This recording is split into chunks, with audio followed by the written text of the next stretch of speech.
Happy Friday. This is All About Bitcoin, a show dedicated to all things questions and markets related to Bitcoin, little b for the currency, and Bitcoin, big B for the network. A collective journey to understand, apply, and use this innovation.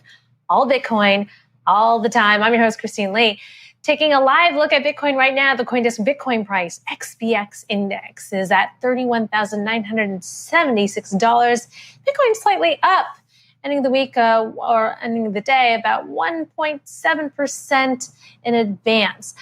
The most reliable reference prices for institutions since 2014 are now published under the CoinDesk brand, trusted globally as the leader in crypto news, events, and data.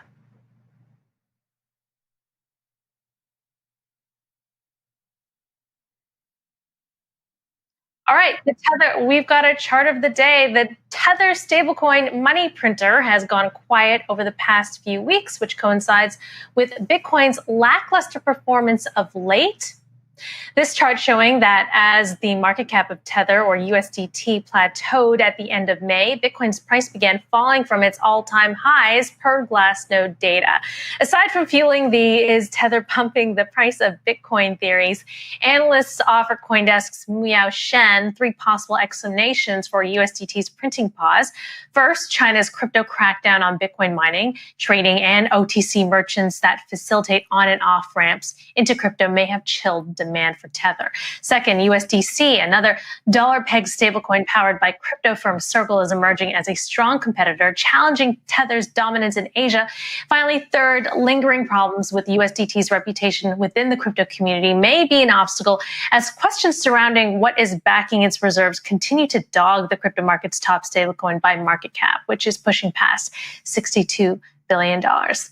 All right, joining me to discuss the BTC price and other Bitcoin news is our weekend review panel with CoinDesk Managing Editor of Technology, Christy Harkin in Toronto, and Managing Editor of Markets, Brad Cowan in Austin. Welcome, Brad and Christy. Good to see you. Hello. You too, Christine. I always like seeing you guys at the end of the week because I know it means the weekend follows. But Brad, okay, so we've seen Bitcoin in a lull this past week. It's headed for its lowest weekly close in over a month. So where do we stand with Bitcoin? Well, we were just working on today's market wrap, which is our story that comes out at the end of every trading day. But the analysts are saying that the price charts are starting to look ugly. If you look at the various patterns in the charts, it doesn't look constructive. I mean, we've been in this 8-week period now where we've been between 30,000 and 40,000. And, Omkar Godbole, one of our reporters, did a story this week about how the options market, has really keyed in on those two levels, the 30,000 and the 40,000. And if we push below 30,000, you could see, just a lot of traders trying to square positions. And that could lead to a deeper sell-off. That's what people are worried about, especially now that we're kind of pushing down towards the lower end of the range, not towards the upper end of the range. So that's got some people worried. Oh, great. Nevertheless, I'm just seeing this study saying that Bitcoin could become the dominant in global finance. Bitcoin can become dominant in global finance by 2050, according to panelists in this new study. I'm not sure if you've heard of this one, but it offers a bit of a silver lining in terms of, people are still optimistic that Bitcoin will eventually climb out of these summer doldrums.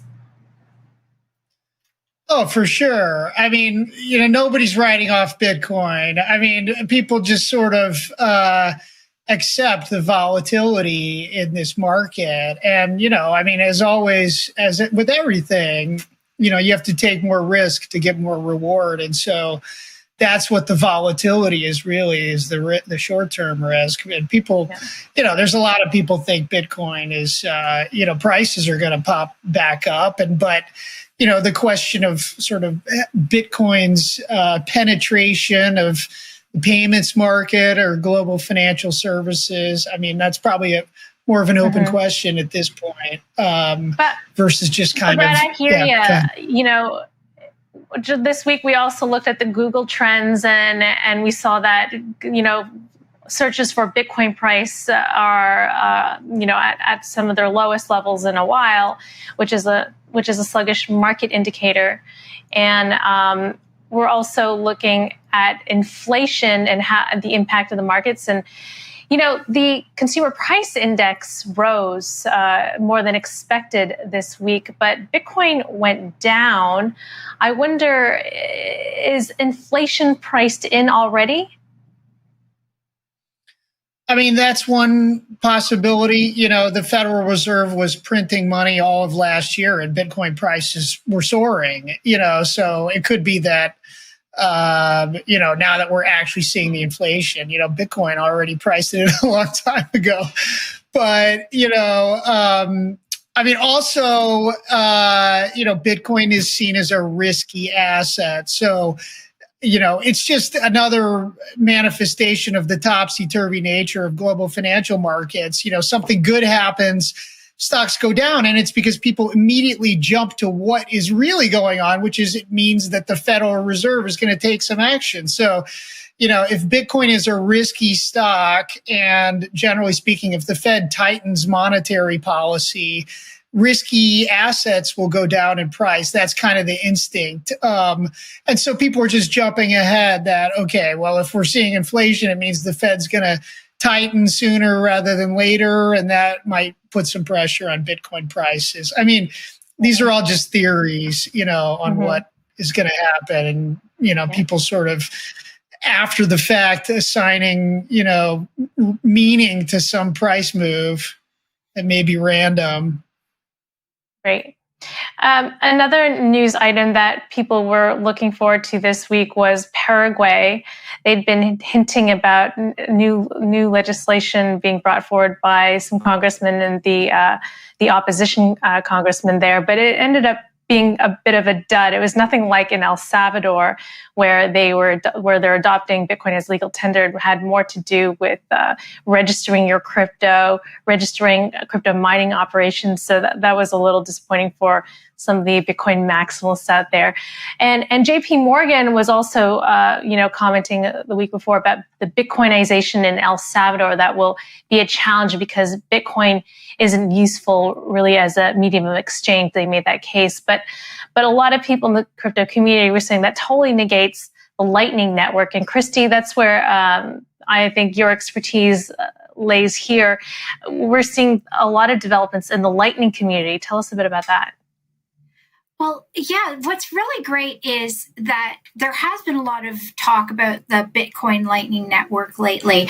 And in case you haven't heard of it, this is a secondary transaction layer built on top of Bitcoin's main blockchain that can make secure payments way faster and cheaper and even more private. So Lightning's been a long time in development, like anything else built on Bitcoin. We want to make sure we're doing it right. And Lightning is the payment rail that powers Strike, which we've heard a lot about. That's the Bitcoin wallet that's being used by lots of people in El Salvador, for instance. So this is Lightning is what's going to make it feasible to buy that all-important cup of coffee on Bitcoin that everyone's so eager to buy. And it's way too expensive and too slow to do on the main chains. But you can do it on Lightning. So what's exciting about Lightning right now is its growth. Like Bitcoin, Lightning relies on a relay of nodes to communicate transactions among each other. And more nodes means more ways to communicate and secure the transactions. Lightning payments run through channels to the nodes that are funded by users and provide liquidity on the network. And this is essential to its operation. The great news this week is that participation is up, and we can look at it in a couple of ways. First, the number of nodes has doubled in the last 3 months. For perspective, the last time the node count doubled, it took a whole year to do that. That happened in April. It doubled in a year, but it's doubled since April. So the second thing, as you can see there's a chart we've got, the amount of Bitcoin held in Lightning channels has grown exponentially. It's taken shorter and shorter times to add 100 Bitcoin in capacity to the network. On July 12th, it hit 1,800 Bitcoin. And since then, it's added another 50 in liquidity. So more and more people are adding liquidity to the channel, and that's important. And third, the number of channels themselves has increased to over 56,000 channels. So that's lots of ways to route your transactions through the Lightning Network. It's been a long time coming. Why do we know the timing, or like why is this happening now? Is there any reason, any catalyst? Yeah, there's a lot of good reasons for it, I think. And everyone's kind of asking themselves, what's the deal? I think there's been a lot of publicity around it, especially with Strike lately. Also, it's become easier. There are more out-of-the-box solutions that make it possible for you to run a Lightning node, to run a Bitcoin node and a Lightning node. So you can build it yourself using Raspberry Pi, or you can get like plug-and-play ones where there are sites online where you can order them and just plug it in and fund it yourself. And like running a Bitcoin node, it's your way of proving your own transactions. Plus, there's a way of making like a little bit of money on liquidity fees, of creating yield, earning yield from funding a channel. So people are getting into it. And I think the more and more that we are talking about it, and the more people hear about it, I think the more interested they'll be in participating and trying it out. I made my first Lightning transaction at a conference, I think like 3 or 4 years ago. Maybe it wasn't that long ago. Maybe it's 3 years ago. But when it was really new. And it just takes that one time to give it a shot. There are also more wallets that have better user interfaces. So everything is being built to make it more user-friendly. So as Elizabeth Stark, the CEO of Lightning Lab, said, it's no longer just the future. Lightning is actually here. And that's very fascinating, very cool. In other news this week, we're still keeping watch of Binance woes as they continue. Binance, they're ending their support for stock tokens after getting hammered on that by regulators. Hong Kong and Lithuania are just the latest to issue warnings against Binance. In Hong Kong, they're saying Binance is not registered to operate in their jurisdiction. We're also seeing the great Bitcoin mining migration continuing on. 3 more provinces in China have ordered a halt to crypto mining. But at the same time, we're seeing an explosion of growth in mining operations in North America. So perhaps we're continuing to see that migrate to North America and elsewhere in Asia. Taking a look at the week ahead, Brad, something that may impact the markets is this so-called unlocking of shares on the Grayscale Bitcoin Trust, GBTC. And just note to viewers, Grayscale is a sister company to CoinDesk under Digital Currency Group. So, depending on what side you are on the fence, this could be a bear or bull case. So perhaps you can explain and tell us what you think may happen. Yeah, well, I mean, I think there's been, my camera's a little off here, but there's been a lot of confusion in the dialogue. There's 2 different markets kind of that are related that we're talking about here. There's the market for the GBTC shares, and then there's the market for Bitcoin. And so, theoretically, the GBTC shares have been trading at a discount to the price in the underlying GBTC trust, the Bitcoin there. But the idea is that as those shares hit the market, that could put some downward pressure on the share price. But the idea is that people have borrowed Bitcoin to get into this trade in the beginning. So they borrowed Bitcoin, they delivered that to the trust. In return, they got the shares. So now, 6 months later, as they get unlocked, they would sell the shares, they get the money back, and but then they would need to actually buy back Bitcoin to repay the original Bitcoin loan that they used to start the trade. And so, JP Morgan came out with a report a while back that said that this would be bad for the shares and Bitcoin. But then a lot of crypto analysts, which we've reported on, have come out and said, well, yeah, it might be bad for the shares, but it actually could be good for Bitcoin. So, I'm going to go with kind of the bulk of our reporting here on the CoinDesk markets team, talking to crypto native analysts, and say that if all things being equal, it's probably positive for Bitcoin prices. I think it might be overblown a little bit. Again, all these things, it's like maybe it's already priced into the market because everybody knows it's going to happen, We've been writing about it a lot. That unlocking of shares happens Sunday, so it'll be interesting to see how the market moves over the weekend. And we'll have Michael Sonnenschein, CEO of Grayscale, on Monday on First Mover, so be sure to watch that. And in other news, something to watch out for is Square, and there's been a lot of teases coming from Square CEO Jack Dorsey about perhaps DeFi coming to Bitcoin, or Bitcoin coming to DeFi, and something that Square is working on in their Bitcoin division. Christy, what do we know about this so far? So, last week, Square announced solid plans to build their hardware wallet for Bitcoin to make self-custody in cryptocurrency more mainstream.